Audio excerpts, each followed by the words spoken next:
बच्चों अज के इस बीए पोस्ट समैसटर के लैक्चर के ਤੁਹਾਡਾ स्वागत है। ਅਸੀਂ ਅੱਜ ਜਿਹੜਾ ਟੌਪਿਕ ਡਿਸਕਸ ਕਰਨਾ ਹੈ ਉਹ ਰਾਸ਼ਟਰੀ ਰਾਜਨੀਤਿਕ ਦਲਾਂ ਵਾਲੇ ਚੈਪਟਰ ਤੋਂ ਵਿੱਚੋਂ ਹੈਗਾ ਹੈ ਤੇ ਅਸੀਂ ਇਸ ਲੜੀ ਦੇ ਵਿੱਚ ਇੱਕ ਚੌਥੀ ਪਾਰਟੀ ਕਰ ਰਹੇ ਹਾਂ। ठीक है जी, पहले दो ਅਸੀਂ तीन पार्टियां डिस्कस कर चुके हैं। किहड़ी किहड़ी पार्टियां डिस्कस कीतियां? पहले कांग्रेस की हैगी, ठीक है जी, बीजेपी की है, उसके बाद बीएसपी, तीन पार्टीज कीतियां। ਇਹਦੇ ਵਿੱਚ ਅਸੀਂ टोटल ਜਿਹੜੀਆਂ ਪਾਰਟੀਆਂ ਕਰਨੀਆਂ ਹੈਗੀਆਂ 1 2 3 4 चौथी हो गई सीपीआई, पंजवीं हो गई सीपीआईएम, छेवीं हो गई टीएमसी कांग्रेस ਤੇ ਜਿਹੜੀ ਸੱਤਵੀਂ ਹੋ ਗਈ ਨੈਸ਼ਨਲਿਸਟ ਕਾਂਗਰਸ ਪਾਰਟੀ।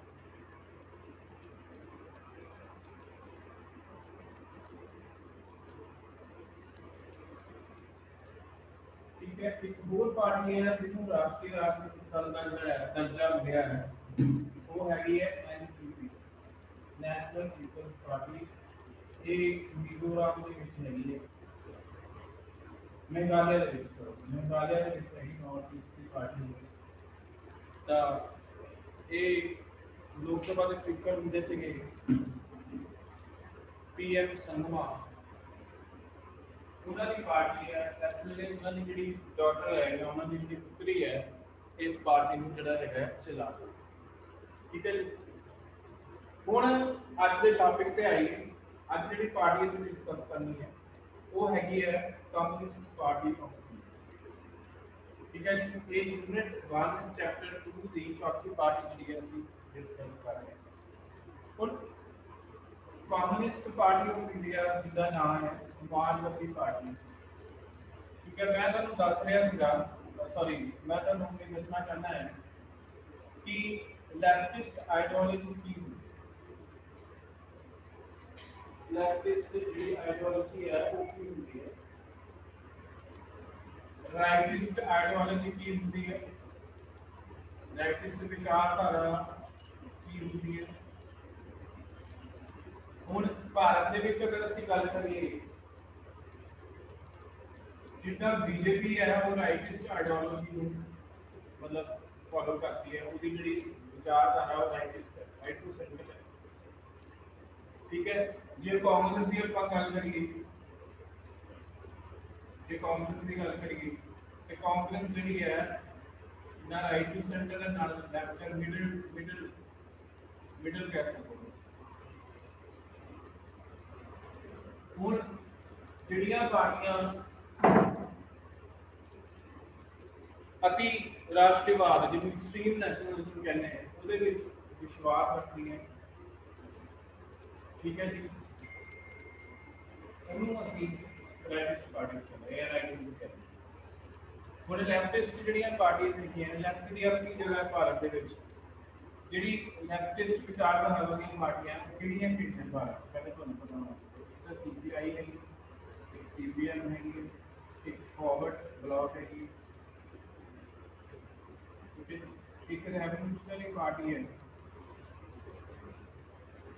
ते समाजवादी संगठन काफ़ी है भारत के जी अनरैकोगनाइज जी पार्टीज है, अनरैकोगनाइज पार्टी भी काफ़ी है। हुण जिन्नियां भी लैफ्टिस्ट पार्टीज है वो मार्क्सवादी, ठीक है जी, सोशलिज्म, समाजवाद। हुण जे असीं सीपीआई की गल करिए, जिहड़ी सीपीआई है वो ज़्यादा लैनन की जिहड़ी विचारधारा है उन्होंने फॉलो करने के विच विश्वास करते हैं। और 1964 के विच कम्युनिस्ट पार्टी ऑफ इंडिया का जिहड़ा दो पार्टियां में विभाजन होया सी, एक नूं असीं कम्युनिस्ट पार्टी ऑफ इंडिया कहते हैं, दूसरी को कहते हैं सीपीएम, कम्युनिस्ट पार्टी मार्क्सवादी। तो मार्क्सवादी जिहड़ी क्रांति हुई या मार्क्स के जिहड़े विचार सीगे उहदे विच जिहड़ी कम्युनिस्ट पार्टी मार्क्सवादी है वो जिहड़ी है विश्वास रखती है। ठीक है जी।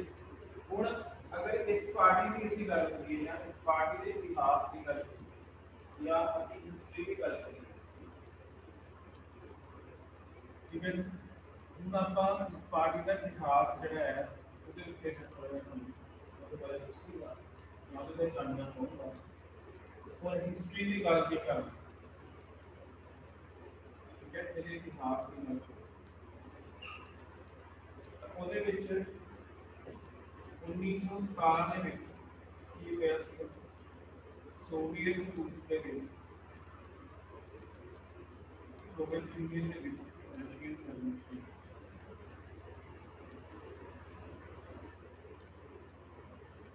ठीक है जी, रशियन रेवोल्यूशन हुई। इसका इंपैक्ट जिहड़ा सीगा उस वेले भारत जिहड़ा एक गुलाम देश सीगा, अंग्रेज़ां दे अधीन सीगा। पर जिहड़ी रशियन रेवोल्यूशन हुई ਉਹਦਾ इंपैक्ट जिहड़ा है, impact of Russian revolution on India, ठीक है, इंडिया पे इंपैक्ट पिया, इंडियन यूथ पे विचारधारा का जिहड़ा सीगा इंपैक्ट पिया। जे असीं जिन्ने भी एक्सट्रीम नैशनलिस्ट होए है या जिन्हां असीं अगर असीं साडे राष्ट्रीय अंदोलन की गल करिए तो कुछ ਇਹੋ ਜਿਹੇ ਲੀਡਰ भी होए है ਇਹਦੇ ਵਿੱਚ ਜਾਂ ਇਹੋ ਜਿਹਾ ਯੂਥ ਵੀ ਹੋਇਆ ਹੈ ਜਿਹਨੇ ਇਸ ਦੇ ਇੰਪੈਕਟ ਦੇ ਅਧੀਨ ਜਿਹੜਾ ਸੀਗਾ ਅੰਗਰੇਜ਼ਾਂ ਤੋਂ ਆਜ਼ਾਦੀ ਨੂੰ, ਜਿੱਦਾਂ ਫॉर एग्जांपल अगर ਅਸੀਂ ਗੱਲ ਕਰੀਏ ਭਗਤ ਸਿੰਘ ਦੀ ਗੱਲ ਕਰੀਏ, ठीक है जी, भगत सिंह ठीक है, राजगुरु हो गए जी, फिर सुखदेव हो गए, फिर तुसी इधरों ला लो राम प्रसाद बिस्मिल, ये जिहड़े सारे यंग लीडर सीगे इन्हां उत्ते इस विचारधारा का या लेफ्टिस्ट विचारधारा का जिहड़ा है ये गल करते हैं, ये विचारधारा का और इसका इंपैक्ट भी सीगा, ठीक है जी। उस तो बाद 1917 ਤੋਂ ਲੈ ਕੇ ਜੀ ਅਸੀਂ 1925 ਤੱਕ ਗੱਲ ਕਰੀਏ ਤਾਂ ਜਿਹੜਾ ਭਾਰਤ ਦਾ ਯੂਥ ਸੀਗਾ ਉਹਦੇ ਉੱਤੇ ਜਿਹੜੀ ਰਸ਼ੀਅਨ ਰੈਵੋਲੂਸ਼ਨ ਹੋਈ ਜਾਂ ਜਿਹੜੇ ਲੈਨਨ ਦੇ ਵਿਚਾਰ ਸੀਗੇ, ਲੈਨਨ ਨੇ ਇੱਕ ਕਿਤਾਬ ਲਿਖੀ ਸੀਗੀ ਸਟੇਟ ਐਂਡ ਰੈਵੋਲੂਸ਼ਨ,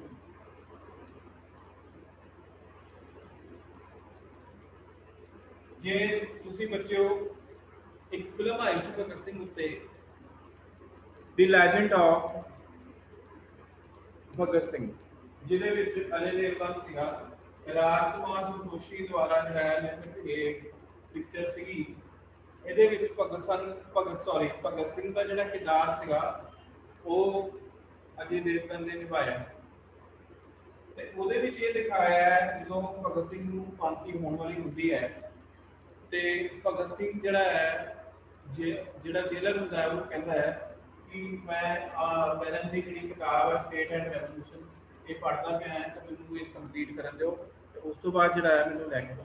तो कहने का मतलब मेरा एग्जांपल देना मतलब ये है कि रशियन रेवोल्यूशन का इंपैक्ट भारत के यूथ पे पिया और इहदा इंपैक्ट की होया कुछ जिहड़ियां लेफ्टिस्ट संस्थावां सीगियां वो पिक्चर दे विच, ठीक है, ठीक है। 1924 ਦੇ ਵਿੱਚ 1924 ਅਤੇ 25 ਦਾ ਜਿਹੜਾ ਸੰਨ ਸੀਗਾ ਉਹਦੇ ਵਿੱਚ ਜਿਹੜਾ ਸੀਗਾ ਕਮਿਊਨਿਸਟ ਪਾਰਟੀ ਜਿਹੜੀ ਸੀਗੀ ਉਹਦਾ ਜਨਮ ਹੁੰਦਾ, ਠੀਕ ਹੈ। ਹੁਣ ਸ਼ੁਰੂਆਤ ਵਿੱਚ ਅਗਰ ਗੱਲ ਕਰੀਏ इनिशियल पीरियड जिहड़ा सीगा इस पार्टी का, अगर असीं इनिशियल पीरियड की जिहड़ी है गल करिए,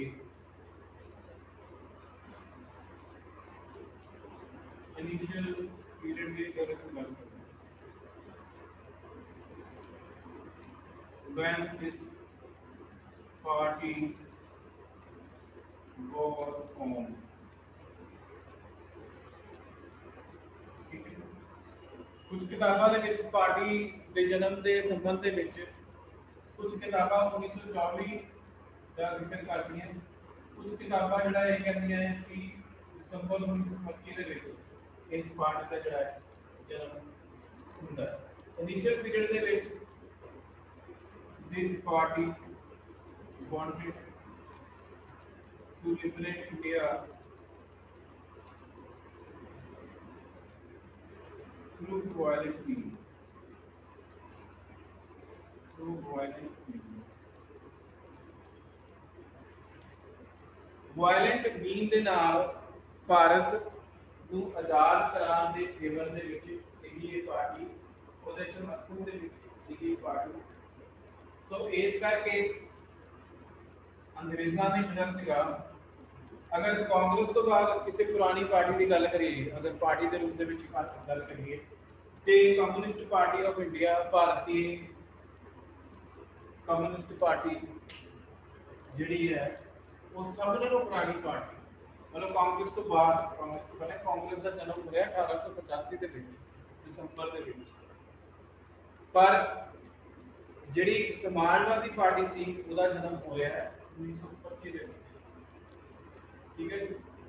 सो कहने का मतलब यह है कि शुरुआत के विच जिहड़े तरीके नाल आज़ादी दिलाना चाहते थे लोग वो वायलेंट, ठीक है, वो रेवोल्यूशनरी मैथड सीगे, वो एक्सट्रीम मैथड सीगे। सो उसके द्वारा जिहड़े लोग है इसको है आज़ादी दिलानी चाहते। ठीक है जी। उस तो बाद इस पार्टी को जिहड़ा सीगा अंग्रेजी सरकार ने बैन कर दिया। Ban, this party was ban क्योंकि ये अंग्रेज़ों की सत्ता को अंदोलनकारी जिहड़े सिद्धांत होंदे है उसके द्वारा फाड़ के तो फिर उन्होंने की किया, उन्होंने देखी अपनी स्ट्रैटेजी बदली, इन्होंने लैफ्ट विंग के रूप में जिहड़ा सीगा काम करना भारत के विच शुरू कर दिया। उस तो बाद की होया, सेकंड वर्ल्ड वार हो गया, सेकंड वर्ल्ड वार, दूसरा महायुद्ध 1945। ठीक है, 1945 में दूसरा महायुद्ध होता, सॉरी 1945 खत्म होया सी 1939 to 1945 वर्ल्ड वॉर वही वेट वॉर सीगा, आइडियोलॉजी ऑफ फासिज्म एंड नाज़िज्म, नाज़ीवाद और फासीवाद के कारण एक इमीडिएट कॉज बनया सी जिहदे करके जिहड़ा सी दूसरा महायुद्ध होया। ये भी एक्सट्रीम आइडियोलॉजी सी। ठीक है, सेकंड वर्ल्ड वार जो शुरू हुई ਉਹਦੇ ਵਿੱਚ शुरुआत ਦੇ ਵਿੱਚ ਇਹਨਾਂ ਨੇ ਜਿਹੜਾ ਸੀਗਾ समर्थन नहीं किया, अंग्रेजी सरकार का समर्थन नहीं किया क्योंकि ਜਿਹੜੇ गुट बने ਸੀਗੇ, कहने का मतलब गुट का मतलब कि दो मेन गुट बन गए थे ਜਿਹੜੇ कि दूसरा महायुद्ध लड़ रहे थे। ठीक है, एक ਜਿਹੜਾ गुट ਸੀਗਾ ਉਹਦੇ ਵਿੱਚ ਜਰਮਨੀ, ਇਟਲੀ ਵਗੈਰਾ ਜਿਹੜੇ ਕੰਟਰੀ ਸੀਗੀਆਂ ਉਹਨਾਂ ਵਿੱਚ ਸੀਗਾ। ਸੋ ਇੰਗਲੈਂਡ ਜਿਹੜਾ ਸੀਗਾ, ਇੰਗਲੈਂਡ ਨੂੰ ਬਾਅਦ ਦੇ ਵਿੱਚ ਜਿਹੜਾ ਸੋਵੀਅਤ ਸੀਗਾ ਉਹਦਾ ਜਿਹੜਾ ਸੀਗਾ ਪੂਰੀ ਸ਼ਰਨ ਜਿਹੜੀ ਸੀਗੀ ਮਿਲ ਗਈ ਔਰ ਉਸ ਤੋਂ ਬਾਅਦ ਇਸ ਪਾਰਟੀ ਨੇ ਜਿਹੜਾ ਸੀ ਅੰਗਰੇਜ਼ਾਂ ਦਾ ਸਾਥ ਦਿੱਤਾ ਮਹਾਯੁੱਧ ਦੇ ਵਿੱਚ। जद कि कांग्रेस का स्टैंड की सी उस टाइम पे, कांग्रेस का स्टैंड ये सीगा कि उन्होंने कहा कि भारत वास्ते संविधान सभा का जिहड़ा निर्माण किया जाए, जिहड़ा कि भारत वास्ते और जिहड़ा शासन प्रबंध है वो भारतीयों को सौंपया जाए, वो भारत उसनूं सौंपण वास्ते संविधान सभा का निर्माण किया जाए जिहड़ा कि संविधान तैयार करे जिहदे आधार उत्ते जिहड़ा भारत के लोग जिहड़े है सत्ता विच आ सकें। ठीक है, ਸੋ ਅੰਗਰੇਜ਼ਾਂ ਨੂੰ ਸਮਰਥਨ ਚਾਹੀਦਾ ਸੀ ਤੇ ਗਾਂਧੀ ਜੀ ਨੇ ਕਹਿ ਦਿੱਤਾ ਸੀਗਾ ਕਿ ਅਸੀਂ ਤਦ ਤੱਕ ਅੰਗਰੇਜ਼ੀ ਸਰਕਾਰ ਦਾ ਯੁੱਧ ਦੇ ਵਿੱਚ ਸਮਰਥਨ ਨਹੀਂ ਕਰਾਂਗੇ ਜਦ ਤੱਕ ਸਾਡੀ ਸੰਵਿਧਾਨ ਸਭਾ ਦੀ ਮੰਗ ਨੂੰ ਕੰਸੀਡ ਨਹੀਂ ਕਰਦੇ। ਸੋ ਇਹ ਕਾਂਗਰਸ ਦਾ ਉਸ ਵੇਲੇ ਸਟੈਂਡ ਸੀਗਾ। ਜਦ ਕਿ ਇਹਨਾਂ ਨੇ ਪਹਿਲੇ ਵਿਰੋਧ ਕੀਤਾ, ਜੋ ਇਹਨਾਂ ਨੇ ਪਹਿਲੇ ਅੰਗਰੇਜ਼ੀ ਸਰਕਾਰ ਦਾ ਸਮਰਥਨ ਨਹੀਂ ਕੀਤਾ। ਇਹਨਾਂ ਦੇ ਬਾਅਦ ਦੇ ਵਿੱਚ ਚੱਲ ਗਏ ਜਦੋਂ ਰੂਸ ਜਿਹੜਾ ਸੀਗਾ ਉਹ ਇੰਗਲੈਂਡ ਵਾਲੇ ਗਰੁੱਪ ਦੇ ਵਿੱਚ ਸ਼ਾਮਲ ਹੋਇਆ ਹੈ। ਇੰਗਲੈਂਡ ਨਾਲ ਮਿਲ ਕੇ ਉਹਨੇ ਲੜਾਈ ਲੜੀ ਜਾਂ ਮਹਾਯੁੱਧ ਲੜਿਆ। ਉਸ ਵੇਲੇ ਇਸ ਪਾਰਟੀ ਦੇ ਉਹਨਾਂ ਨੂੰ ਸਮਰਥਨ ਜਿਹੜਾ ਸੀਗਾ ਦੇਣਾ ਸ਼ੁਰੂ ਕਰ ਦਿੱਤਾ। ਠੀਕ ਹੈ ਜੀ। ਹੁਣ ਅੱਗੇ ਚੱਲੀਏ ਆਪਾਂ। ਹੁਣ ਤੁਹਾਨੂੰ ਸਾਰਿਆਂ ਨੂੰ ਪਤਾ ਹੈ ਕਿ ਅਗਰ ਇੱਕ ਪਾਸੇ ਸੰਵਿਧਾਨ ਸਭਾ ਵਾਸਤੇ ਮੰਗ ਜ਼ੋਰ ਫੜ ਰਹੀ ਸੀ ਤੇ ਜਿਹੜੇ ਭਾਰਤ ਦੇ ਮੁਸਲਮਾਨ ਸੀਗੇ ਉਹਨਾਂ ਵਿੱਚ ਜਿਹੜੇ ਭਾਰਤ ਦੇ ਮੁਸਲਮਾਨ ਸੀਗੇ ਉਹਨਾਂ ਵਿੱਚ ਇੱਕ ਅਨਰੈਸਟ ਪੈਦਾ ਹੋ ਗਿਆ। ਇੱਕ ਅਨਰੈਸਟ ਅਸੰਤੋਸ਼ ਜਿਹਨੂੰ ਪੈਦਾ ਹੋ ਗਿਆ ਕਿਉਂਕਿ ਜਿਹੜੀ English policy of divide and rule, ठीक है। इंग्लिश ने या अंग्रेजा ने शुरू तो फुट पावर के राज करो की नीति अपनाई जिहदे अधीन उन्होंने हिंदूज ਅਤੇ ਮੁਸਲਿਮ ਨੂੰ ਵਿਗਿਆਨਾਂ ਦੇ ਵਿੱਚ ਫਿੱਕ ਪਾਈ, ਜਿਹਦਾ ਸਿੱਟਾ ਕੀ ਹੋਇਆ ਕਿ ਮੁਸਲਮਾਨਾਂ ਦੇ ਵਿੱਚ, क्योंकि उस वेले ਜਿਹੜੇ ਹਿੰਦੂ ਸੀਗੇ ਉਹ ਮੈਜੋਰਿਟੀ ਦੇ ਵਿੱਚ ਸੀ, ਜਿਹੜੇ ਹਿੰਦੂ ਸੀਗੇ ਉਹ ਮੈਜੋਰਿਟੀ ਦੇ ਵਿੱਚ ਸੀਗੇ ਔਰ ਮੁਸਲਮਾਨਾਂ ਨੂੰ ਦੇ ਵਿੱਚ ਅਸੰਤੋਸ਼ ਪੈਦਾ ਹੋਇਆ। ਮੁਸਲਮਾਨਾਂ ਦੀ ਇਨਸਿਕਿਉਰਿਟੀ ਵੀ ਪੈਦਾ ਹੋਈ, ਮੁਸਲਮਾਨਾਂ ਅਨਰੈਸਟ ਵੀ ਪੈਦਾ ਹੋਇਆ, ਇਨਸਿਕਿਉਰਿਟੀ ਵੀ ਪੈਦਾ ਹੋਈ। ਤੇ ਜਿਹੜੇ ਉਸ ਵੇਲੇ ਮੁਸਲਮਾਨਾਂ ਦੇ ਸਾਹਮਣੇ ਨੂੰ ਵੱਡੇ ਲੀਡਰ ਸੀਗੇ ਮੁਹੰਮਦ ਅਲੀ ਜਿਨਾਹ, ਠੀਕ ਹੈ ਜੀ। ਮੁਹੰਮਦ ਅਲੀ ਜਿਨਾਹ ਨੇ ਅਲੱਗ ਸਟੇਟ ਪਾਕਿਸਤਾਨ ਦੀ ਜਿਹੜੀ ਸੀ ਉਹ ਨਾਲ ਰੱਖੀ। ਸੋ ਇਹ ਹੈ ਜਿਹੜਾ ਆਪਣਾ ਟੌਪਿਕ ਹੈ, ਮੈਂ ਤੁਹਾਨੂੰ ਸਾਰਿਆਂ ਨੂੰ ਕਲੀਅਰ ਕਰ ਦਵਾਂ। ਇਹ ਆਪਣਾ ਟੌਪਿਕ ਜਿਹੜਾ ਹੈ 2 ਲੈਕਚਰਸ ਦੇ ਵਿੱਚ ਕਵਰ ਹੋਊਗਾ। ਕੱਲ ਨੂੰ ਵੀ ਇਹੀ ਟੌਪਿਕ ਜਿਹੜਾ ਹੈ ਆਪਣਾ ਚੱਲੂ, ਠੀਕ ਹੈ ਜੀ। ਹੁਣ ਪਾਕਿਸਤਾਨ ਉੱਤੇ ਜਿਹੜੀ ਕਮਿਊਨਿਸਟ ਪਾਰਟੀ ਆਫ ਇੰਡੀਆ ਉਹਦਾ ਕੀ ਸਟੈਂਡ ਸੀਗਾ? ਦੇ ਸਪੋਰਟਡ ਆਈਨੀ ਬੈਕਗ੍ਰਾਉਂਡ ਦੱਸਣ ਦਾ ਮਤਲਬ ਇਹ ਹੈ ਕਿ ਇਹਨਾਂ ਦਾ ਕੀ ਸਟੈਂਡ ਸੀ? ਦੇ supported the they supported the idea and creation of Pakistan, idea and creation of Pakistan, ठीक है। ਇਹਨਾਂ ਨੇ ਜਿਹੜਾ ਸੀਗਾ ਪਾਕਿਸਤਾਨ ਦਾ ਜਿਹੜਾ ਆਈਡੀਆ ਸੀਗਾ ਉਹਨੂੰ ਸਪੋਰਟ ਕੀਤਾ, ਅਲੱਗ ਜਿਹੜਾ ਮੁਸਲਿਮ ਕਾਰਜ ਦਾ ਸਮਰਥਨ ਕੀਤਾ। ਸੋ ਅਗਰ ਅਸੀਂ ਗੱਲ ਕਰੀਏ ਉਸ ਵੇਲੇ ਸਿਰਫ केवल लेफ्ट पार्टी सीगियां जिन्हां ने भारत के विभाजन का समर्थन किया। सो जे तुसीं मेरी पर्सनल व्यू पॉइंट लाओ इत्थे थोड़ा जिहा मैनूं लगदा है कि कम्युनिस्ट पार्टी ने गलती की, इतिहासिक ब्लंडर किया जिन्होंने आपां कहांगे, उन्हां नूं पाकिस्तान का समर्थन नहीं करना। और इस दे नाल ਇਹਦਾ ਕਨਸੀਕੁਐਂਸ ਕੀ ਹੋਇਆ? ਇਹਦਾ ਕਨਸੀਕੁਐਂਸ ਇਹ ਹੋਇਆ ਕਿ ਅੰਗਰੇਜ਼ਾਂ ਨੂੰ ਜਿਹੜਾ ਸੀਗਾ ਇੱਕ ਮੌਕਾ ਮਿਲਿਆ ਕਿ ਉਹ ਜਾਂਦਿਆਂ ਜਿਹੜੇ ਹੈ ਭਾਰਤ ਨੂੰ ਬਣ ਗਏ, ਠੀਕ ਹੈ। ਉਹਦਾ ਕਨਸੀਕੁਐਂਸ ਅਸੀਂ ਆगे ਤੱਕ ਜਿਹੜਾ ਹੈਗਾ ਉਹ ਦੱਸਾਂਗੇ, ਠੀਕ ਹੈ ਜੀ। ਉਸ ਤੋਂ ਬਾਅਦ 1946 ਦੇ ਵਿੱਚ ਤੁਹਾਨੂੰ ਸਾਰਿਆਂ ਨੂੰ ਇਹ ਪਤਾ ਹੈ 1946 ਦੇ ਵਿੱਚ ਅੰਗਰੇਜ਼ੀ ਸਰਕਾਰ ਨੇ, ਇਹਦਾ ਮੈਂ ਤੁਹਾਨੂੰ ਥੋੜਾ ਜਿਹਾ ਬੈਕਗ੍ਰਾਉਂਡ ਮੈਨੂੰ ਦੱਸਣਾ ਪਊਗਾ ਕਿ 1945 ਦੇ ਵਿੱਚ दूसरा महायुद्ध खत्म होता है ਤੇ 1940 ਦੇ ਵਿੱਚ ਇਸ ਤੋਂ ਪਹਿਲਾਂ ਜਿਹੜੇ ਉਸ ਵੇਲੇ ਦੇ ਗਵਰਨਰ ਜਨਰਲ ਸੀਗੇ ਜਾਂ ਵਾਇਸਰਾਏ ਸੀਗੇ ਉਹਨਾਂ ਨੇ ਭਾਰਤ ਵਾਸਤੇ ਜਾਂ ਭਾਰਤ ਦੇ ਸੰਵਿਧਾਨ ਤਿਆਰ ਕਰਨ ਵਾਸਤੇ ਸੰਵਿਧਾਨ ਸਭਾ ਦੀ ਮੰਗ ਨੂੰ ਜਿਹੜਾ ਸੀਗਾ ਐਕਸੈਪਟ ਕਰ ਲਿਆ। ਉਹਨਾਂ ਨੇ ਇਹ ਕਿਹਾ ਸੀਗਾ।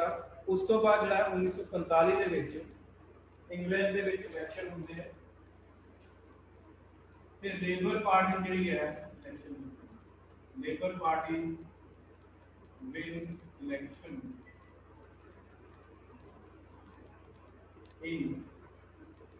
wins election in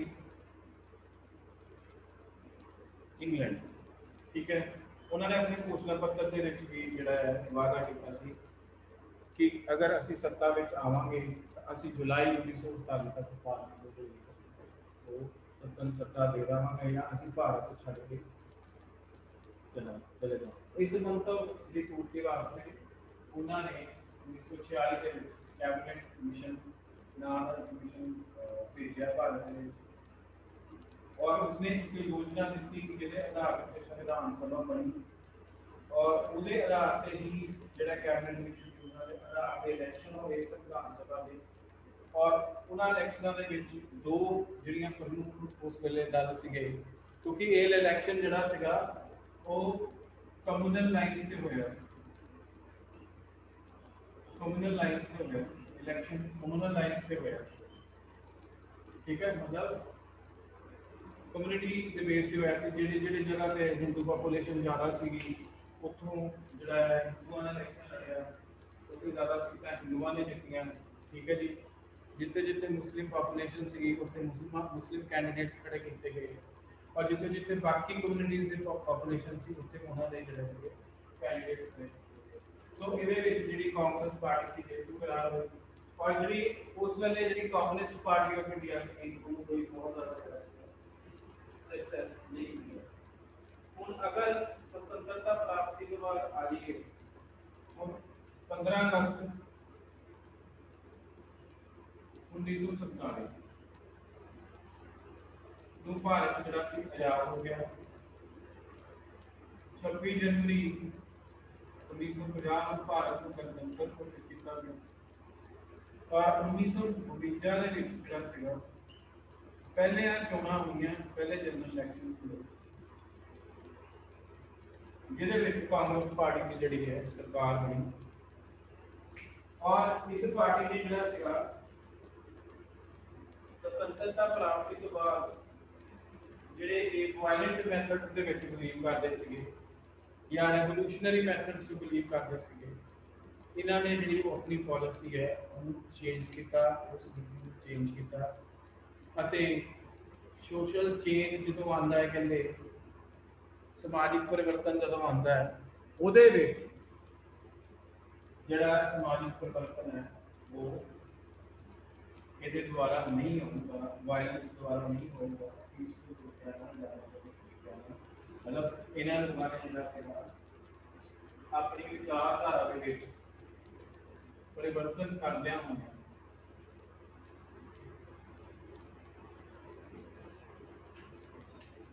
after independence CPI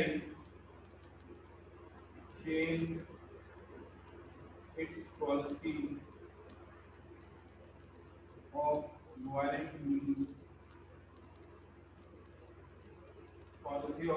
means to peaceful means democracy believe करना शुरू कर दिया डेमोक्रेटिक मेथड्स ਦੇ ਵਿੱਚ believe करना शुरू कर दिया। फिर और किसी चीज को बिलीव करना शुरू करता है सेक्युलरिज्म को बिलीव करना शुरू करता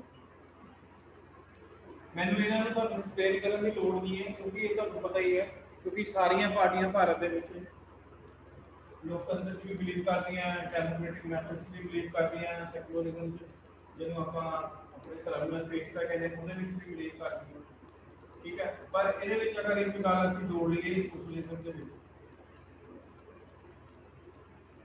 भी बिलीव करते, ठीक है। सोशलिज्म तो कांग्रेस भी बिलीव करती है, जी बीजेपी है वो गांधी है सोशलिज्म की गल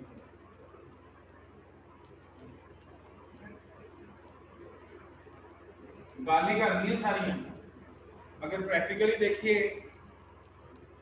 तो सारिया पार्टियां का जो मुख्य मेन मोटिव है वो हाउ टू विन इलेक्शन की है, तो वोटा कि लैनिया लोगों को झूठ कि बनाना, झूठ कि बोलना, झूठ के आधार पर जी है भारत की राजनीति जी है।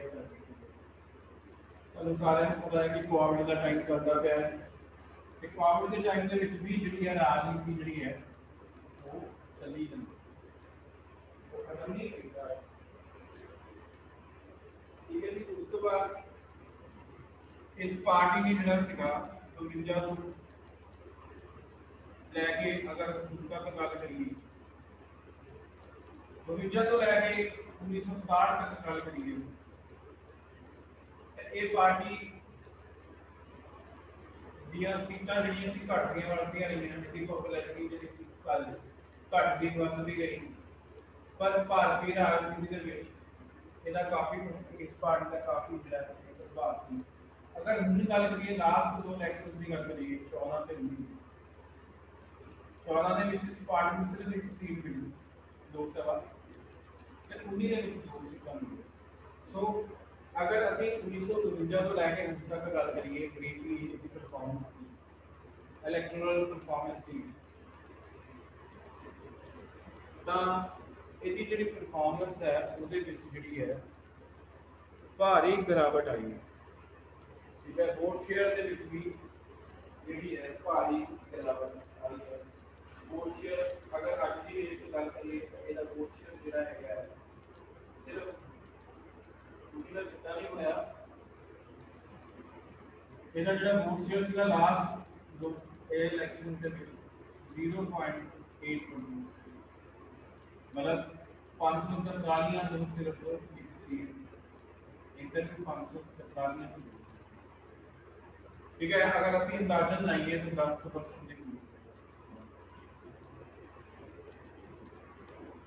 ठीक है।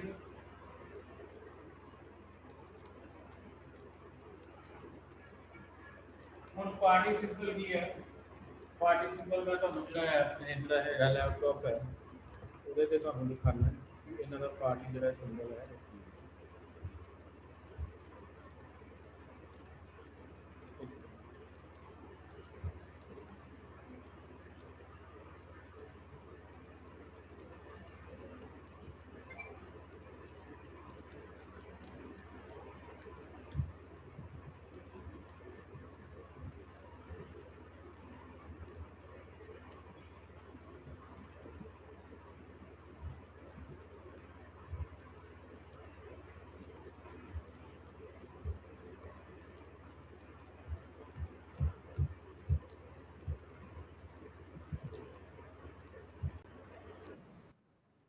बच्चों मैं तुहानू दस रहा सीगा कि इस पार्टी की जिहड़ी परफॉर्मेंस है 1952 तो लैके स्टार्ट वो मिली मिली लईए कह लो कदे कोई पार्टी आप होगी किसी इलैक्शन के जोड़ा है घट सीटा मिली। ठीक है। उस तो बाद असीं गल कर रहे थे कि इस पार्टी का जोड़ा है चोण निशान की हूँ इतने मैं तुहाडे नाल एक जोड़ा है PDF शेयर की हैगी है। ਹੁਣ ਆਲ ਇੰਡੀਆ ਤ੍ਰਿਣਮੂਲ ਕਾਂਗਰਸ ਦਾ ਸਿੰਬਲ ਹੈਗਾ ਫਲਾਵਰ ਐਂਡ ਗ੍ਰਾਸ। ਇਹਦੇ 'ਚ ਤੁਹਾਡੇ 2 ਨੰਬਰ ਵਾਲੇ ਛੋਟੇ ਕੁਐਸਚਨ ਜਿਹੜੇ ਆ ਉਹ ਬਣ ਸਕਦੇ। ਬਹੁਜਨ ਸਮਾਜ ਪਾਰਟੀ ਦਾ ਐਲੀਫੈਂਟ, ਭਾਰਤੀ ਜਨਤਾ ਪਾਰਟੀ ਦਾ lotus, communist party of India ਦਾ ਹੈਗਾ ear of corns and sickle. Ear of corns and sickle. ਜਿਹੜੀ ਕਮਿਊਨਿਸਟ ਪਾਰਟੀ ਆਫ ਇੰਡੀਆ ਮਾਰਕਸਵਾਦੀ ਹੈ ਉਹਦਾ ਹੈਮਰ ਸਿਕਲ ਤੇ ਸਟਾਰ। ਹਸੀਆ ਕਹਿੰਦੇ ਉਹਨੂੰ ਆਪਾਂ, ਜਿਹਦੇ ਨਾਲ ਆਪਾਂ ਘਾਹ ਨਹੀਂ ਕੱਟੀਦਾ, हसिया वो। इंडियन नैशनल कांग्रेस का हैंड, नैशनलिस्ट कांग्रेस पार्टी का लॉ ते इंडियन नैशनल लोक दल का स्पैक्टिकल है ना। तो ये जोड़ा है प्रमुख सिंबल ने जोड़े साढ़े राजनीतिक दल ने, राष्ट्रीय राजनीतिक दल जोड़े।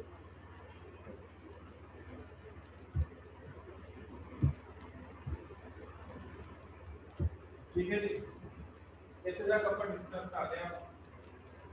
ਹੁਣ ਜਿਹੜਾ अगला ਜਿਹੜਾ पोर्शन हैगा वो ਅਸੀਂ ਉਹਦੇ ਵਿੱਚ करना है policies and programmes. Policies and of CBI. ठीक है, ਹੁਣ अगर ਅਸੀਂ भारतीय कम्युनिस्ट पार्टी की गल करिए तो इन्हां दी जिहड़ियां नीतियां ते कार्यक्रम है उसके कई बिंदुओं उत्ते ये पार्टी अपना जो स्टैंड है उन्होंने स्पष्ट कर। ठीक है, जिदा फॉर एग्जाम्पल जिहड़े साडे देश के किसान है फार्मर एंड एग्रीकल्चर सेक्टर उत्ते इस पार्टी का की स्टैंड। फिर इसी तरह for example women and gender justice, बच्चों के सीनियर सिटीजन के स्पेशल क्लासेस माइनॉरिटीज के एजुकेशन ਅਤੇ ਹੈਲਥ ਤੇ ਇਲੈਕਟ੍ਰੋਨਿਕ ਰਿਫਾਰਮਸ ਦੇ ਖੇਤਰ ਦੇ ਵਿੱਚ ਕਿਹੜੇ-ਕਿਹੜੇ ਇਲੈਕਟ੍ਰੋਨਿਕ ਰਿਫਾਰਮਸ ਹੋਣੇ ਚਾਹੀਦੇ। ਤੁਹਾਨੂੰ ਮੈਂ ਇਹ ਗੱਲ ਸਪਸ਼ਟ ਕਰ ਦੇਵਾਂ, ਕੱਲ 26 ਮਈ ਸੀਗੀ ਤੇ 26 ਦਸੰਬਰ 2020 ਜਿਹੜਾ ਸੀਗਾ ਕਿਸਾਨੀ ਅੰਦੋਲਨ ਪੰਜਾਬ ਦੇ ਵਿੱਚ ਜਾਂ ਪੂਰੇ ਭਾਰਤ 'ਚ ਕਹਿ ਲਓ, ਪੰਜਾਬ ਤੇ ਯੂਪੀ ਵੈਸਟਰਨ ਯੂਪੀ ਤੋਂ ਇਹਦੀ ਸ਼ੁਰੂਆਤ ਹੋਈ ਹੈ 6 ਮਹੀਨੇ। अगर असं गल करिए तो किसानी अंदोलन या किसानों को मैं नहीं कहूँगा भड़काने का काम किया, पर किसानों को कई ने कुछ जड़ियाँ है गलत चीज़ा भी दसिया है, उन्होंने मना के गलत चीज़ा पाई। मैं ये कहना कि ये सारा अंदोलन जो है या ये सारा अंदोलन जो है सही नहीं है, पर हर चीज़ के दो पहलू होंगे है। हर चीज़ ਜਿਹੜੇ ਦੋ ਜਿਹੜੇ ਹੈਗੇ ਆ ਉਹ ਸਿੱਕੇ ਹੁੰਦੇ।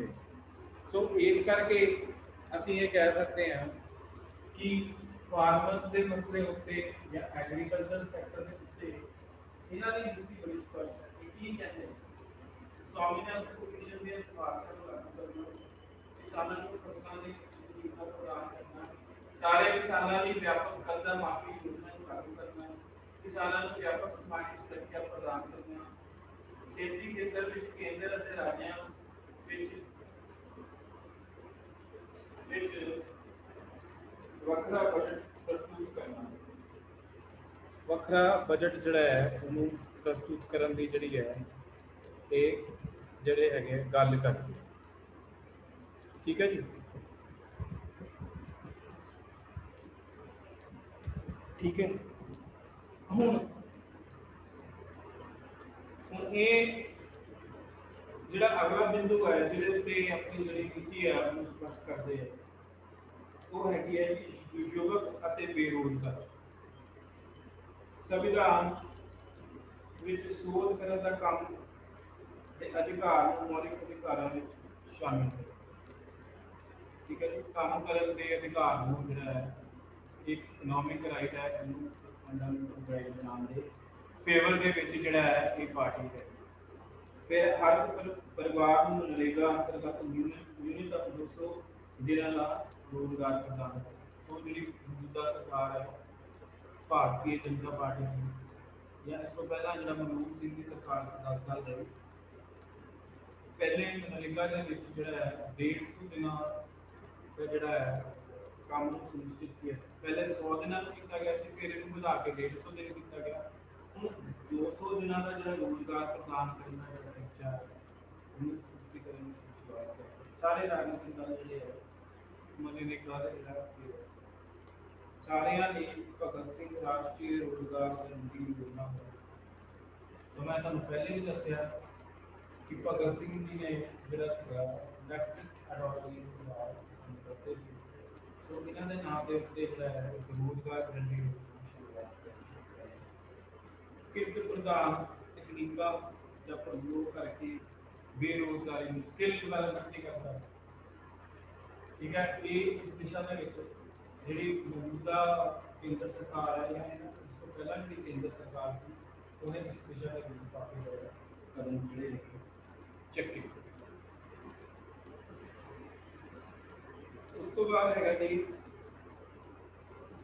ਸਾਰੇ ਖੇਤਰਾਂ ਵਿੱਚ ਅਸਾਮੀਆਂ ਨੂੰ ਕਰਨਾ। ਮਤਲਬ ਬੇਸਿਕ ਜਿਹੜਾ ਮੰਤਵ ਹੈਗਾ ਕਿ ਜਿਹੜਾ ਸਾਡੇ ਦੇਸ਼ ਦਾ ਯੁਵਕ ਹੈ ਉਹਨੂੰ ਇੰਪਲੋਇਮੈਂਟ ਮਿਲੇ, ਉਹ ਫਰਸਟ੍ਰੇਟ ਨਾ ਹੋਏ, ਉਹ ਫਸ ਨਾ ਜਾਏ, ਨਸ਼ਿਆਂ ਦੇ ਵਿੱਚ ਨਾ ਪਏ। ਸੋ ਉਹਨੂੰ ਰੋਕਣ ਵਾਸਤੇ ਜਿਹੜਾ ਹੈ ਰੁਜ਼ਗਾਰ ਜਿਹੜਾ ਹੈ ਦੇਣਾ ਬਹੁਤ ਜ਼ਰੂਰੀ ਹੈ, ਵਿਸ਼ਵਾਸ ਰੱਖਦੇ ਹਾਂ।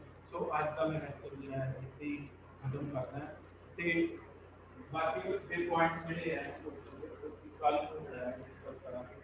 So thank you very much for attending my lecture. Thank you very much.